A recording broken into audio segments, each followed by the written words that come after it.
Startup Secrets, where ideas take off. Can you imagine becoming so successful that you can live your wildest dreams? Or build a company so efficient that Jeff Bezos was excited to invest?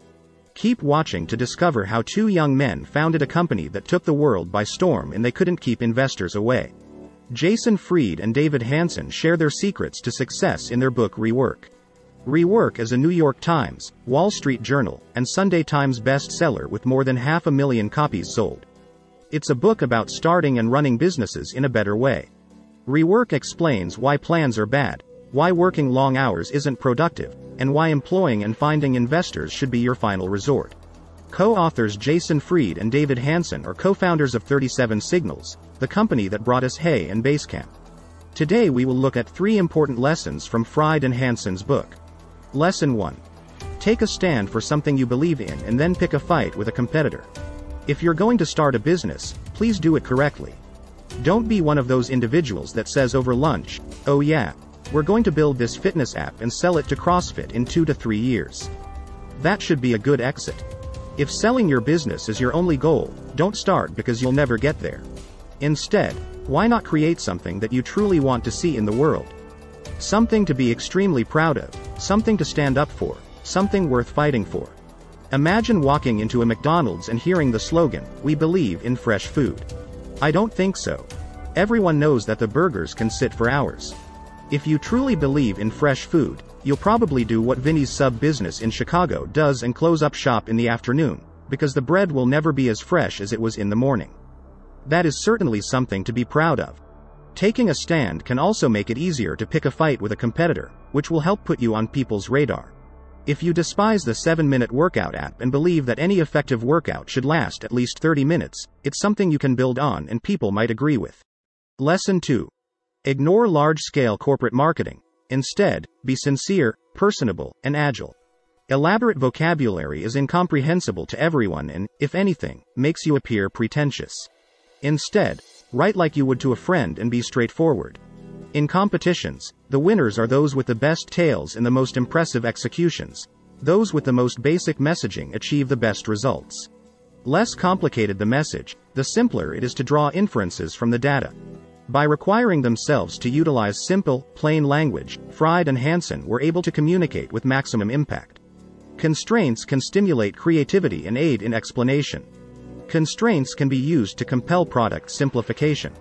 Instead of discussing monetization or transparency, discuss making money and being honest. Lesson 3. Long hours and meetings are detrimental to productivity. The sole consequence of someone staying late at work is that the rest of the staff feels guilty for not doing the same. You already know that these late-night hours are not productive. Therefore, rather than encouraging a culture of overtime, begin by eliminating the interruptions that occur during focused work. Imagine how much your staff can do when they focus on a single task for 2 to 3 hours. Don't worry if an email goes ignored for a time or if someone misses a meeting. After all, a 1-hour meeting with 10 people has just wasted 10 hours of productive work time. Give individuals the time and space they need to do the essential tasks, and then disrupt them as little as possible. Thus, everyone can leave at 5 p.m. and yet accomplish a great deal. So remember, take a stand for something you believe in and then pick a fight with a competitor. Ignore large-scale corporate marketing. Instead, be sincere, personable, and agile. Long hours and meetings are detrimental to productivity. Thank you so much for watching our video. Click the like button now to support our channel and click subscribe if you want to get notified each time we post a new summary. Startup Secrets, where ideas take off. Wouldn't it be great to be this relaxed all the time and still have a successful business? Keep watching to discover how you could be like this too. The E-Myth Revisited details the reasons why so many small businesses fail. This book offers advice for how to avoid failure by creating a company that relies on its systems rather than the efforts of its founder. Millionaire Micheal Gerber is the author of over 30 business coaching books. During the past 4 decades he has been known as a true legend of entrepreneurship. Incorporated magazine called him the world's #1 small business guru. Today we will discuss 3 lessons from the book that will assist your firm in surviving pubescence. Lesson 1. Having excellent technical capabilities does not imply business acumen. 4 out of every 5 small enterprises fail during the first 5 years, which is a terrible number. Why is this the case? According to Gerber, this is due to the entrepreneurial myth. Most people believe that being good at a technical skill translates to being good at operating a business. This is completely incorrect. Being an excellent baker, painter, or writer does not qualify you to run a business in those fields. These are 2 completely different concepts. When you establish a business, you're no longer just the person doing the technical work, you're also the CEO, CFO, CTO, CMO, and a slew of other titles. You must acquire consumers, track and manage cash, generate advertising materials, respond to customer inquiries, develop a strategy, and the list goes on. If all you know is how to make amazing coffee, your first cafe will almost certainly fail because you have no idea how to hire, outsource work, manage people, or expand a business. Lesson 2: consider your company to be a national franchise, and launch with just one location. According to Gerber, the solution to this issue rests in systems. Since McDonald's, businesses have relied on franchising to facilitate the transfer of ownership. If you plan your firm as a nationwide franchise from the beginning, you will end up systematizing everything as soon as you get a handle on things, allowing you to remove and replace yourself from that particular role and develop the business sustainably.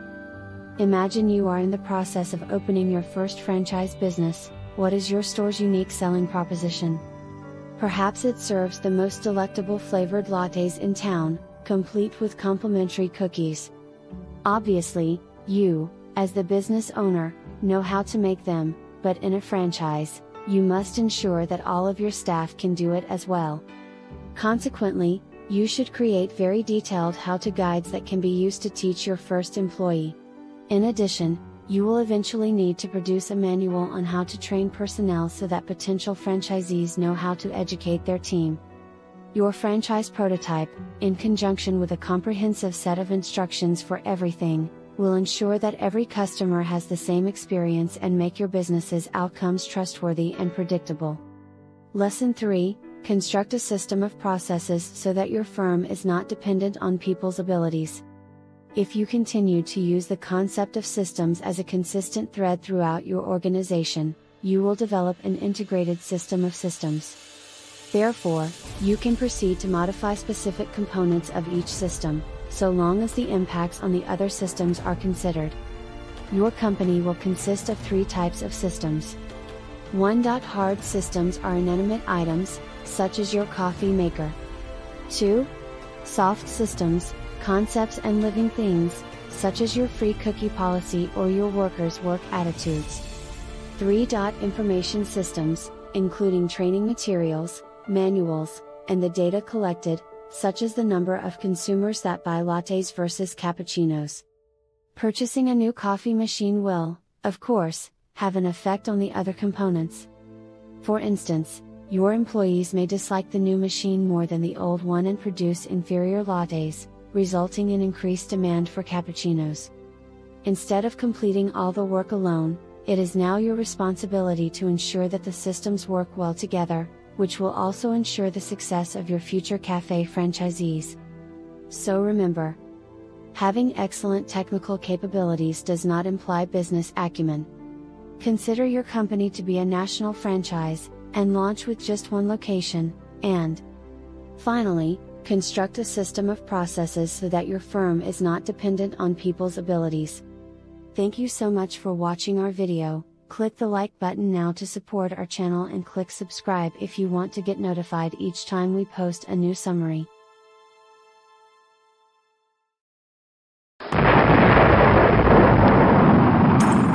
Startup Secrets, where ideas take off. Do you believe that it is possible to work only 4 hours every week? Multimillionaire and serial entrepreneur, Tim Ferris believes that we can. This video will demonstrate 3 methods for making this a reality. This book is Tim's account of how he left his own firm in order to pursue his passions, learning and traveling. Tim Ferris is a notable angel investor, author, podcaster, and businessman. He was involved in data sales before founding Brain Quicken. As his wealth grew, he began to sponsor new businesses and startups. He invested in Evernote, TaskRabbit, and Reputation.com. Watch till the end to learn how you, like Tim, can escape the 9-to-5 and join the new rich. Lesson 1: Be effective, not efficient. If Tim's life were based on a single rule, it would be the 80-20 rule or the Pareto principle.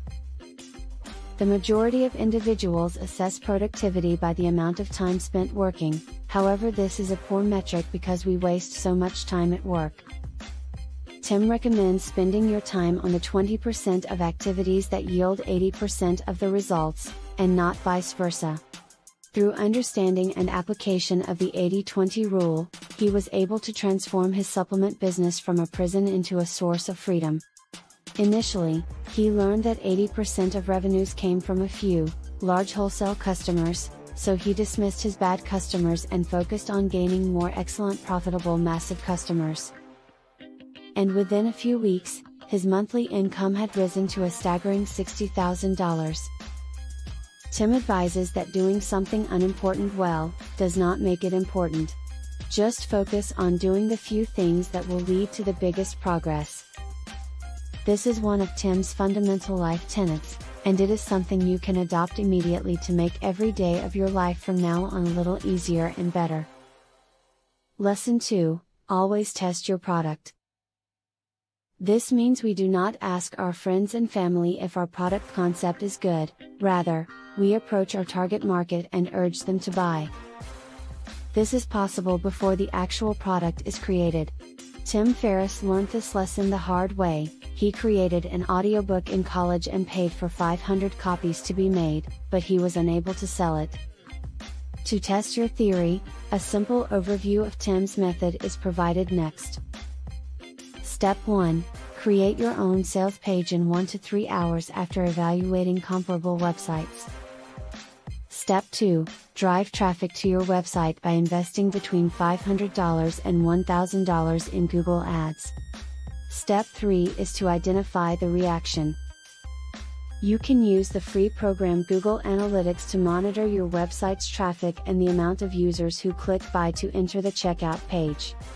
Step 4: Put a product out of stock notice on the checkout page, as you do not yet have the item in stock.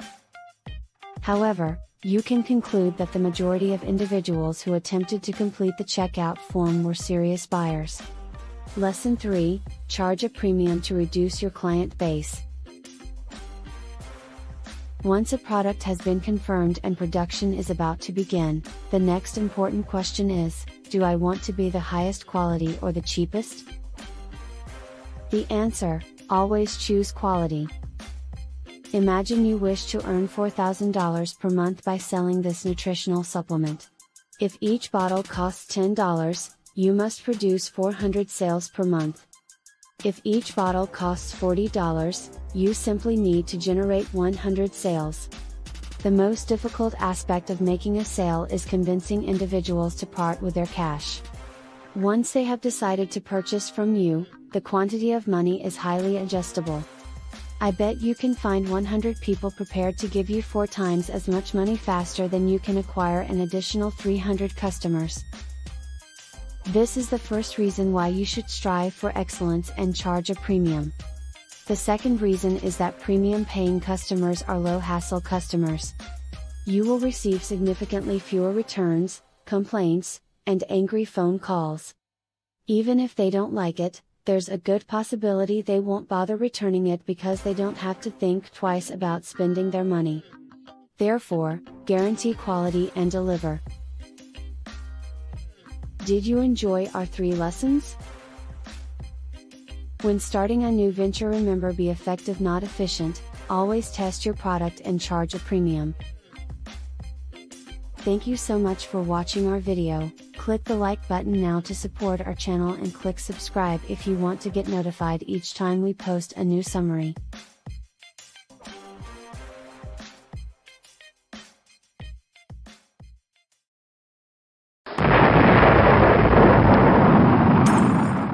Startup Secrets, where ideas take off. Do you think your new and exciting product can revolutionize the industry, but don't know what to do? Are you witnessing your established business failing daily and you are clueless how to resurrect it? If you want answers to these questions and many more, keep watching. The Innovator's Dilemma is a business classic that illustrates the power of disruption. Secondly, it highlights why market leaders are often set up to fail as technologies and industries evolve.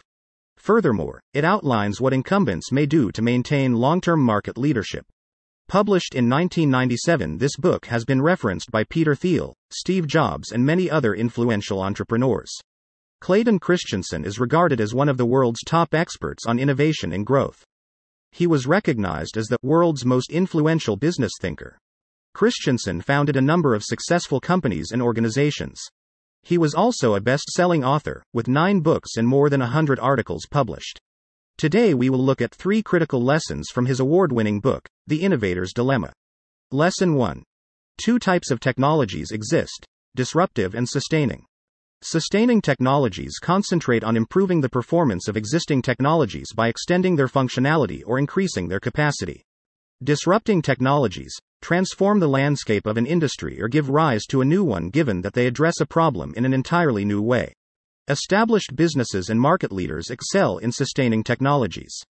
They have amassed immense efficiency and vast amounts of resources, making it simple to make incremental gains on a large scale. In disruption, incumbents frequently lack inventiveness and agility. The smartphone market is an example of sustaining innovation.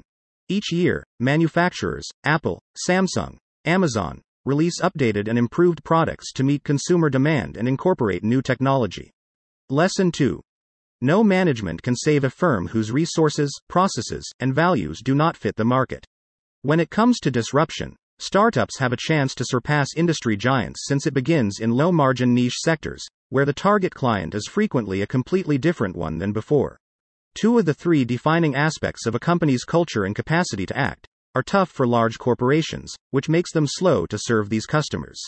1. Resources: anything that can be bought, sold, hired, or fired. 2. Processes: formal and informal action and communication patterns. 3. Values: the standards by which all organizational choices are made by management and staff. Market leaders have an abundance of resources, but their procedures and ideals are rigid and rarely align with the new target market of a disruptive invention.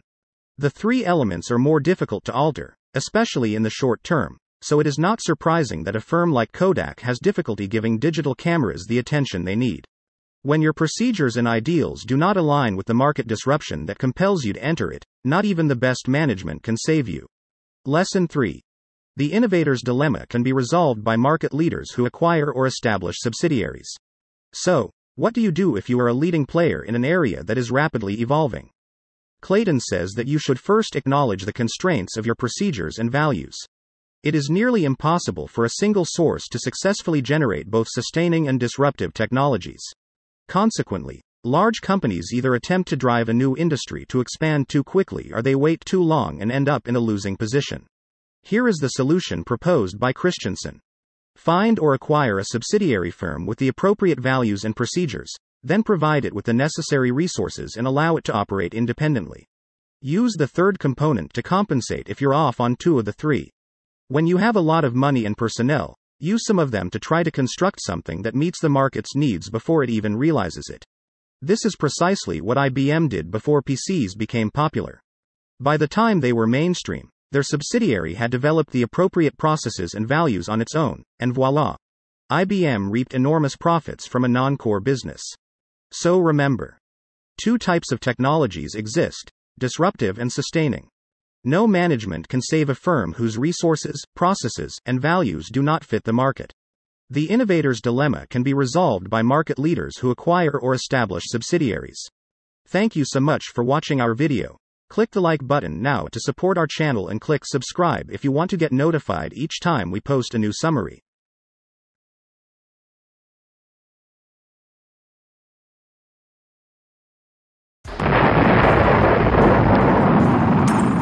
Startup Secrets, where ideas take off.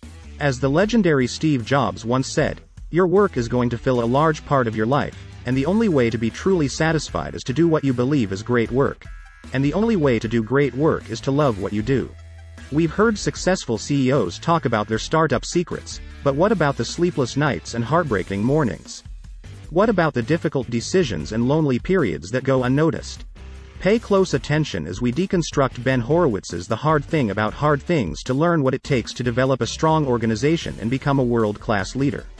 Horowitz is a general partner of Andreessen Horowitz, a venture capital firm he co-founded a decade ago. As of April 2022, the firm managed $28.2 billion in assets. Ben co-founded and served as CEO of Opsware, previously LoudCloud, which was acquired by Hewlett-Packard in 2007 for $1.6 billion. He is the author of 2 best-selling books, The Hard Thing About Hard Things and What You Do Is Who You Are. Today we will focus on the hard thing about hard things and discuss 3 important lessons. Lesson 1. The CEO's voice should be the first one heard in times of emergency. Many startups try to conceal crises or problems in order to fix them quietly while their staff believe everything is okay. There are 2 reasons why this is a bad move. 1. Information about a crisis always leaks through, so eventually, your employees will find out. 2. By attempting to handle the problem alone and in private, you are not allocating the resources that it deserves and requires. Assume you're being sued for a technical flaw in your product. You might try to get an excellent lawyer, go to court, and fight the charges. However, someone will eventually spill the beans about your trip to the courthouse, leading all of your staff to stress and wonder if they will be fired. What if, instead, you were the first to break the awful news, and you did it as fast as possible? You may gather everyone and just state that you're in trouble. This will not only lighten your load as CEO, but it will also help get the problem into the hands of those who are best suited to solve it. Now an engineer may investigate what went wrong and determine whether it was a product malfunction or if the product was simply used incorrectly.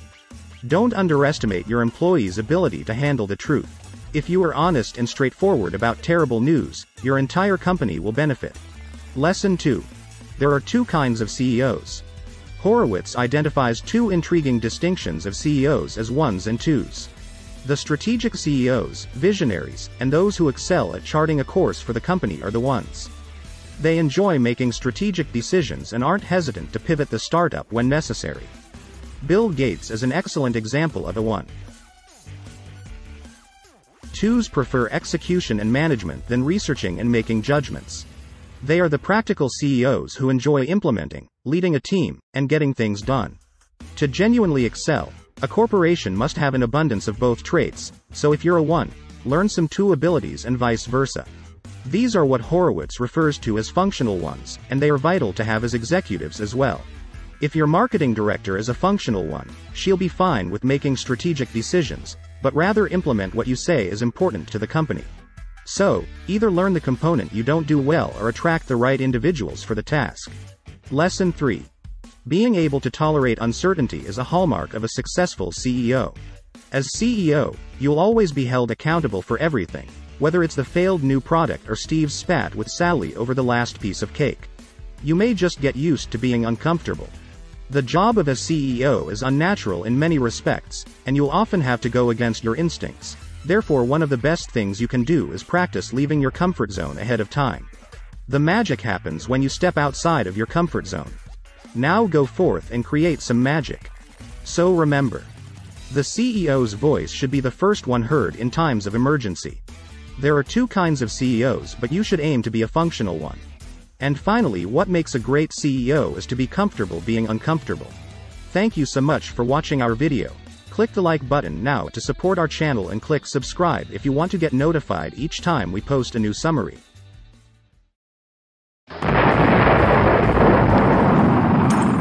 Startup Secrets, where ideas take off. It's heartbreaking to see our passion projects fail. About 90% of new businesses fail badly before making a big difference in the market. Why does this keep taking place? It is essential that we figure out what steps in our journey eventually lead to our failure. Keep watching to learn how to avoid being another startup failure. Scott Belskey is an entrepreneur, author, and investor, as well as the Chief Product Officer and Executive Vice President for Creative Cloud, which is owned by Adobe. Scott helped revive Adobe's mobile products and services for Creative Cloud while overseeing Behance growing to over 30 million users. He earns approximately $7.5 million as Chief Product Officer, Creative Cloud and Executive Vice President at Adobe Inc. Making ideas into reality isn't anything new to Belskey, as he also penned the book Making Ideas Happen. In the messy middle, finding your way through the hardest and most crucial part of any bold venture, he explains how to maintain the momentum of a new idea. Even when in the midst of the most difficult problems, it is still possible to make progress. With these guidelines, you can make any project or endeavor successful by learning to weather the inevitable storms. Today we will discuss 3 key lessons from the book. Lesson 1. The chaotic center is where success or failure is decided. The messy middle is unavoidable no matter what kind of trip you are embarking on, whether it be an entrepreneurial one or a personal endeavor. Every time you start a new project, you must invest a lot of initial energy. We frequently only observe the beginning or the end of endeavors with fairy tale-like enchantment. What we don't acknowledge is all the anguish and suffering that took place between the beginning and the finish. A roller coaster of difficulties will arise in the middle of your endeavor. There will be numerous highs and lows in both the endeavor itself and your personal emotional attachment to it. You can make or ruin the rest of the voyage during this leg. The painstaking core of any endeavor is nothing new to the author, Scott Belskey. Years were spent struggling through a murky middle for his internet platform and business, Behance. At times, he felt like no one cared about his idea, that many people had concerns, and that the entire business would implode. Belskey learned to persevere when things got difficult in the middle of his journey from Behance's struggles. Lesson 2. Maintaining self-awareness during times of adversity and prosperity is essential to your survival after the journey's beginning. Throughout your journey, you will inevitably encounter several instances of achievement and failure, particularly in the middle phase. What is required to endure the messy middle? Belskey asserts that in order to succeed, we must maintain self-awareness during the lows and highs. We are oblivious to the fact that both the ups and downs impact us in ways that can impede our advancement. When we have a good time, our ego takes over. Our psychology makes us overconfident, which limits our capacity to make smart decisions. Good counsel falls on deaf ears when offered with someone who believes they are perfect and have no room for improvement. In contrast, when our business is struggling, we become uneasy and susceptible. This results in leaders blaming others for the company's issues, which can reduce the effectiveness of the team. Self-awareness is as basic as being receptive to criticism. According to the author's experience, leaders with the most potential are those who are less defensive and more responsive to feedback. Not only can exceptional company entrepreneurs accept correction and feedback well, but they actively seek it out. Lesson 3. Increase your focus on what is effective to accomplish the most. As you are mudding your way through the messy middle, you will experience times of prosperity. The key to hastening your progression toward the final goal is riding those waves and focusing on what created them in the first place. Whenever something works well, examine the why and how, and seek to replicate and spread the improvement across your entire team. One way to do this is through what's called A/B testing. If you have a clickable button on your site, for example, you may send half of the people who click to one sales page and half to another. Whichever page converts the most sales is the one that you continue to use. This process can be implemented across multiple aspects of your company as well. So remember, the chaotic center is where success or failure is decided. Maintaining self-awareness during times of adversity and prosperity is essential to your survival after the journey's beginning. And increase your focus on what is effective to accomplish the most. Thank you so much for watching our video. Click the like button now to support our channel and click subscribe if you want to get notified each time we post a new summary.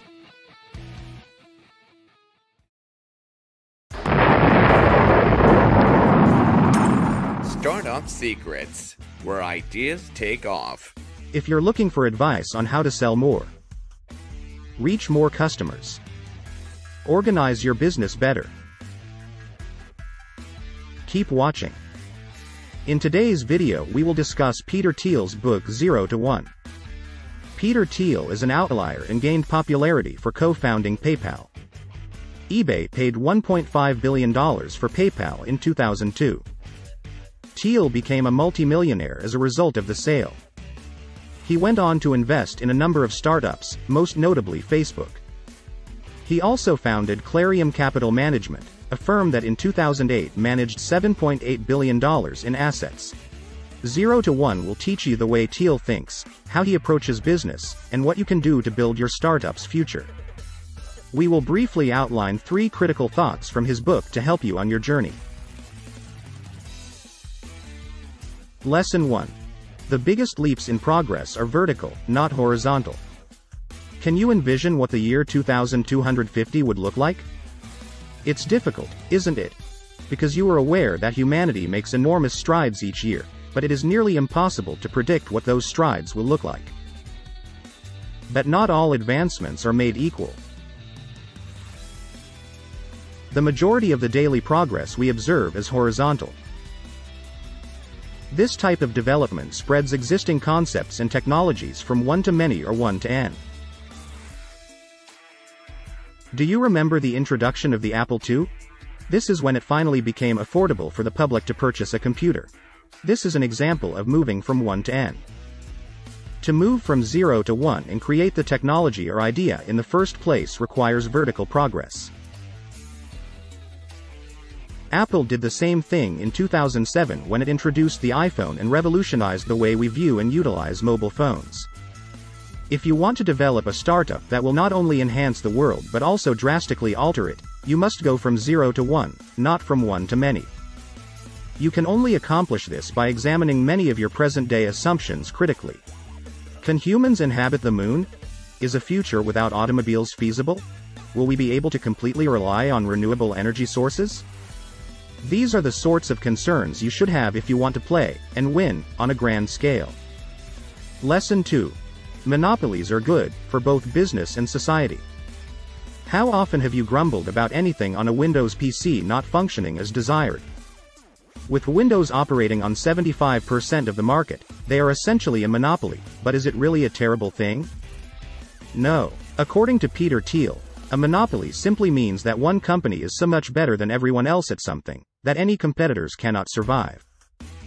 This genuinely benefits everyone. Consider the company Google.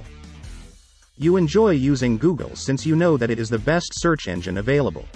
Google enjoys setting its own rates and retaining 25% of its revenue as profit in order to improve its services. Society should appreciate it. If someone were to ever surpass Google, their search engine would likely have to be incredibly superior. Monopolies are nothing to sneer at. In fact, they are the goal of any firm or startup. Lesson 3. If the founders don't have a vision, a company can never go from 0 to 1. Thiel and his PayPal team spent years making it the most popular payment processor used by eBay users. The objective was to create a dominant position so they could sell the company to eBay. Where did they get the willpower to persevere? One word: vision. When examining the founders of great companies, you will discover that 90% of them are, in some manner, weirdos. Steve Jobs is only the most well-known example of an entrepreneur with a few oddities, and this is a positive trait.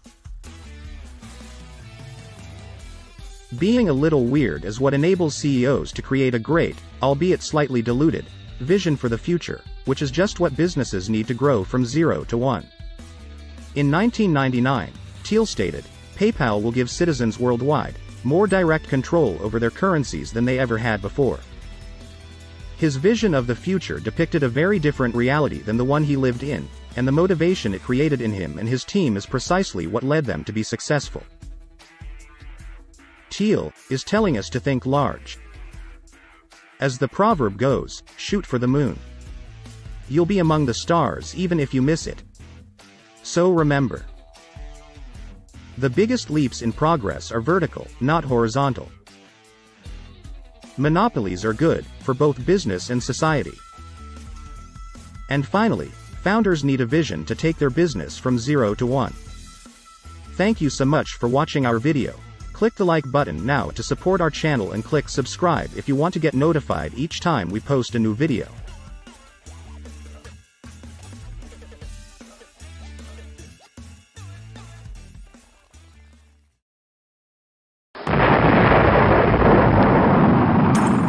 Startup Secrets, where ideas take off. Have you ever felt unable to commit yourself fully to a challenging task? Keep watching, as today, we will discuss deep work and explore 4 ways that will help you enhance your skills and restore your ability to concentrate intently. The author, Cal Newport, is a professor of computer science at Georgetown University and a New York Times best-selling author. He has written 7 books that have been published in over 35 languages. Lesson 1: Intent is key to each of the 4 deep work strategies. The author acknowledges that different approaches will be most effective for different readers, and presents 4 options to achieve deep work. 1. The monastic approach. Monastic is derived from the word monastery, which refers to the residence of monks. This approach requires one to fully disconnect. For example, moving to a lodge in the woods to write a novel and not returning until it's finished. 2. The bimodal approach. This puts deep work ahead of anything else. You could, for example, set out 4 to 6 hours each day for intensive work, when you shut yourself in your office, similar to the monastic technique. However, once that period is completed, you are free to do whatever else is on your agenda. 3. The rhythmic approach. This strategy divides your work into time blocks, similar to the Pomodoro technique, and tracks your progress with a calendar. For example, you might organize your week ahead of time and schedule 10 90-minute chunks on your calendar. Eventually you will make working in timed blocks a habit. 4. The journalistic approach. This approach works out quite well if you have a packed schedule every day.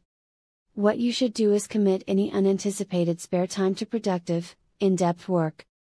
Being intentional about your deep work approach necessitates tracking how you spend your time, thus one of your first actions should be to document your habits. You'll rapidly be able to distinguish between productive and ineffective time, and identify patterns. Lesson 2: Use productive meditation to maximize downtime. Productive meditation entails leveraging your unproductive time to perform deep thought. For example, if you take the subway to work every morning and know you have 30 minutes to and from work, utilize this time to try to solve a hard problem in your head. Commuting, showering, home duties, grocery shopping, and going for a walk are all excellent times to ponder. When you have some downtime to do menial duties, pick a huge problem, attempt to see sub-problems of it, break it down, and solve it. Lesson 3: Consistently end work at the same time each day. Every day, the author finishes his workday around 5:30 p.m. After that, no emails, no internet, no to-do lists, and no computer. Your brain requires time to unwind each night, which it won't receive if you work as much as possible. Limit yourself by leaving work and not checking email, or, even better, by turning off your computer at the same time every day. This way, you'll have a certain amount of free time every day to rest. Your intellect will continue to operate beneath the surface, but you will not exhaust yourself by working around the clock. So remember, intent is key to each of the 4 deep work strategies. Use productive meditation to maximize downtime. Consistently end work at the same time each day. Thank you so much for watching our video. Click the like button now to support our channel and click subscribe if you want to get notified each time we post a new summary. Startup Secrets, where ideas take off. Would you like to know how the rich stay rich? Do you want to know their secrets to success? Keep watching and we will teach you 3 secrets to help you get rich and stay rich. Simon Sinek is one of the most influential motivational speakers in the world. He has conducted leadership training for U.S. government agencies using his Golden Circle model. Today, we will share the secrets from his book, Start With Why, where he lays out a roadmap on how to get rich and stay rich. Many entrepreneurs became millionaires after implementing this strategy. Now let's look at the first secret from Sinek's book. Communicate your why to inspire others. The crucial aspect here is that people don't buy what you do, they buy why you do it. Every company knows what they do, so they tell people first. This method of using logic is weak. Emotions always overcome logic, and we buy into a decision because of a compelling why. When we know why we do things, we'll feel connected. It's a more effective technique to make us decide. Once we believe in a cause, we'll give money and time to it. In some situations, we dedicate our lives. Great leaders and companies know this. They always start with why, then how. They actually reveal what they do last. For example, Apple. First, they explain why they're here, with their tagline, "Think different." Secondly, they explain how, with their easy-to-use and beautifully designed products. By the time they reach their goal, we are already committed to supporting them. So, start by informing others why you do things, not what you do, to increase their participation. Let's move on to the second secret: motivate your employees. They are the backbone of a successful organization. Would you like your employees to go above and beyond for the sake of the company? The answer would be a resounding yes. But how do you get employees to give their all every time? Before we continue, please remember to hit that like button and subscribe to our channel. The secret to getting the most out of your employees is by building your organization around a cause and recruiting people who share your why. For example, when Tesla was on the brink of bankruptcy, Elon Musk started to live in the factory. He said, "I wanted my circumstances to be worse than anyone else at the company. Whenever they felt pain, I wanted mine to be worse." Musk wanted to show his workers that he believed in the cause to accelerate the world's transition to sustainable energy, and he would give his all towards it.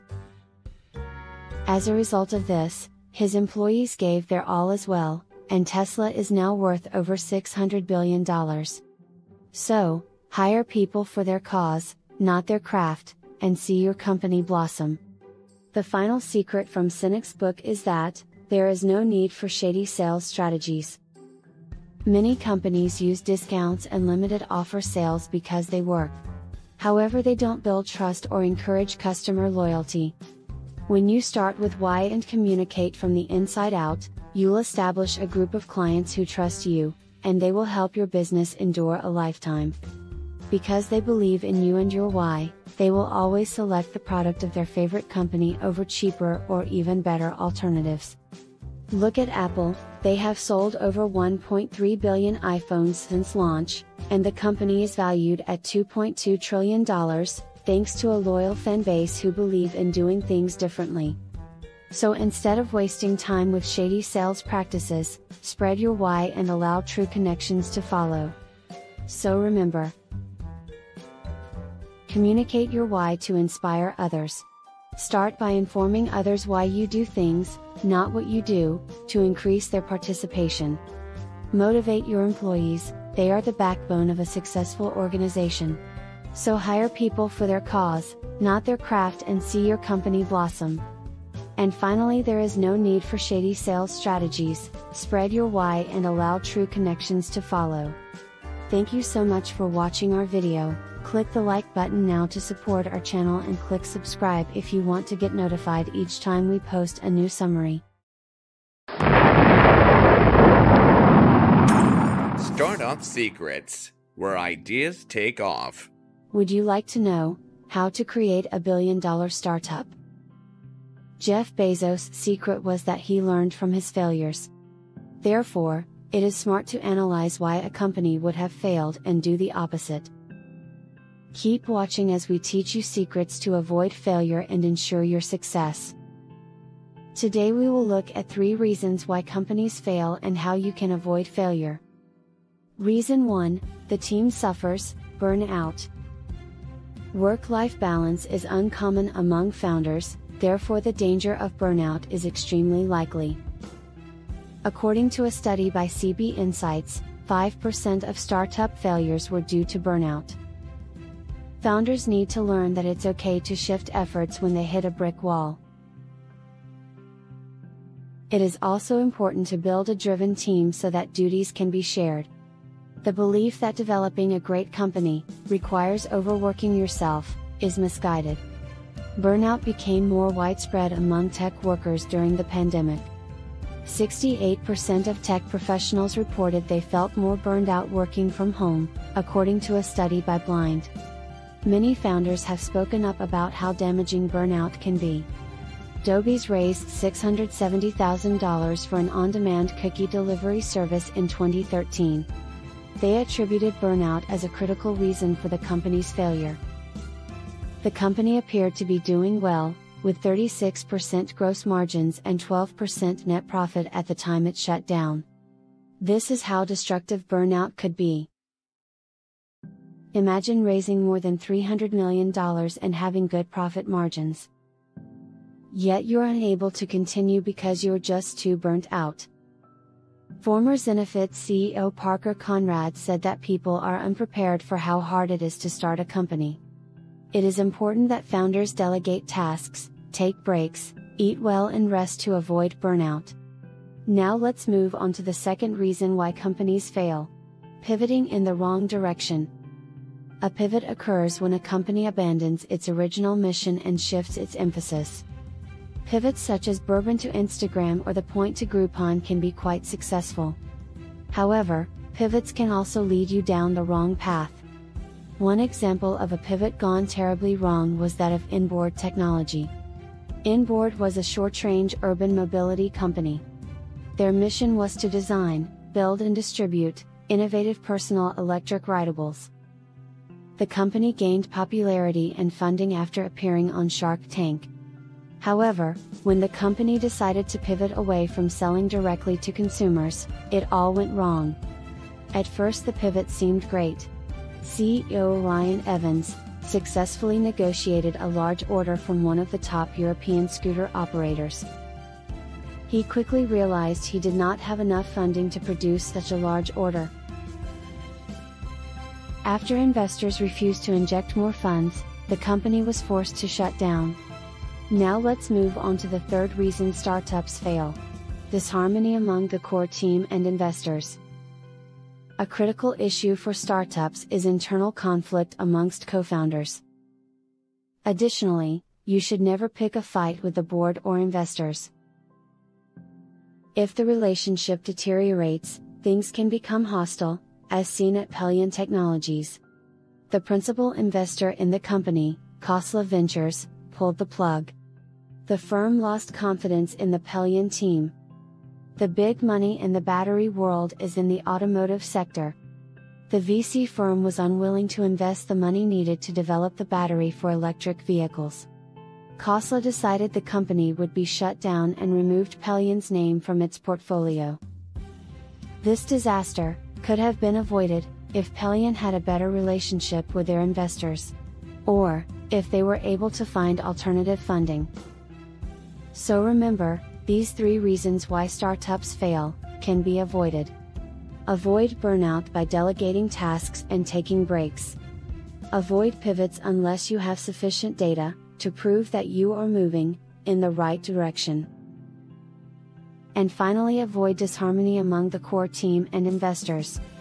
Thank you so much for watching our video. Click the like button now to support our channel and click subscribe if you want to get notified each time we post a new video. Hey, what's up everybody? I am Brian and I am a true patriot just like you, and I'm here today because I really want to talk about TRB Handbook. And guys, TRB Handbook is an incredible way to be a supporter and actually not only help Donald Trump in this year of 2023 to make a stronger case and become president again in 2024, but it's a very great way to have incredible memorabilia so you can use to safekeeping every single Trump product that you have, validate them, make them original pieces of history, and also a great investment as well, because every single one that you purchase, they are very unique. But actually, you guys have to know that if you actually want to purchase this for yourselves or to give this as a present to someone that you love, some dear patriots, friends, you guys only have one place to purchase. Since this is a very great success, people are really trying to take advantage, and they are posting everywhere trying to sell you fake cards, checks, and everything that Trump has. But the only place that you can actually guarantee the only incredible, unique, and original product from Trump's is the official website, so you can purchase the TRB handbook right away and you're gonna enjoy it.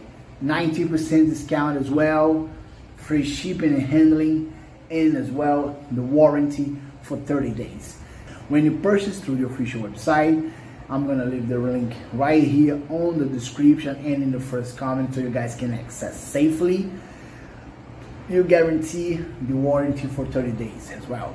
And this warranty gonna make you get the product to your home, see if you like it, see how beautiful it is, see that it's an original one, and if you actually doesn't like it for any reason, they can refund you, no questions, as simple as that.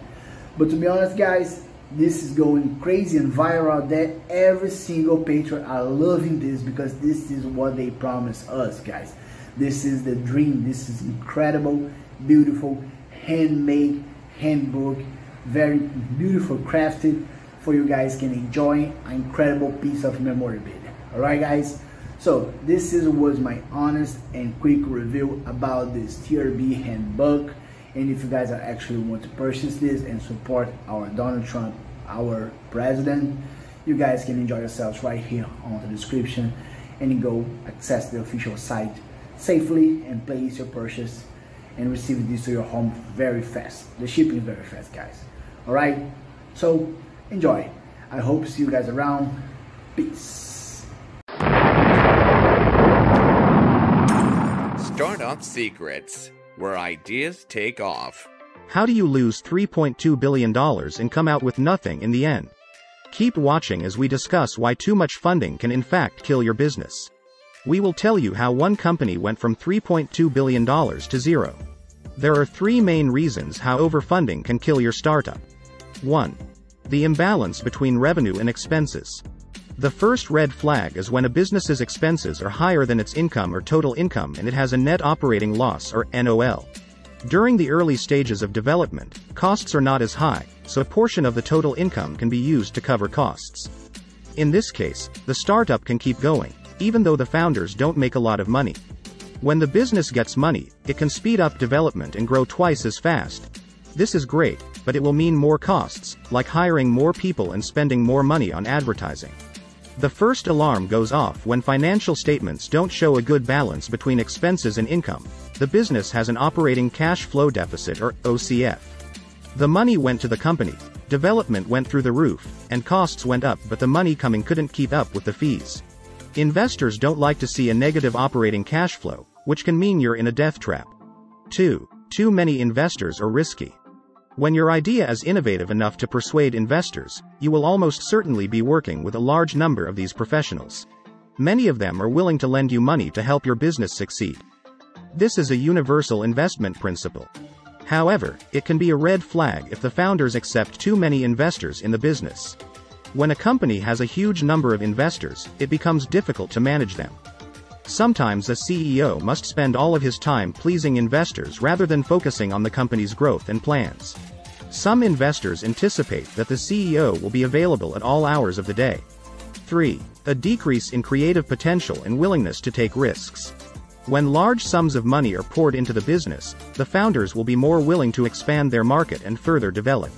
However, having an endless supply of cash may stifle creativity. Another disadvantage of having unlimited resources is that it does not put management skills to the test. The ability to move forward with a set budget is a critical management skill that few individuals possess. When resources are scarce, managers must exercise greater caution in their judgments and spend every penny for a precise purpose. How Jawbone lost $3.2 billion. Jawbone's worth reached a height of $3.2 billion.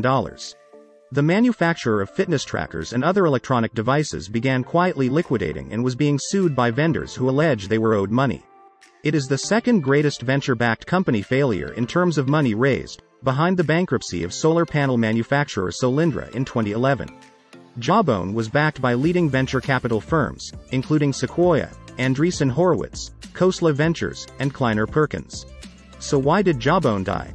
Why didn't a corporation with significant funds simply acquire it, as has occurred countless times in the past decade? Firstly, the company's investment in the UP3 turned out to be a bad bet. Different versions of the product had different problems, and users often had trouble with the device's limitations and high price. Secondly, the business failed due to fierce competition from Fitbit, which offered similar products at a lower price, and Apple, which offered some of the same tracking features in the Apple Watch. Thirdly, Jawbone severed ties with its outside customer service firm because they were unable to pay for their services, failing to replace it with any form of customer support and infuriating its remaining consumers. So remember, too much funding is not necessarily a good thing. Be sure that there exists a balance between revenue and expenses. Don't take on more investors than you can manage. And finally, excessive cash can stifle creativity and innovation.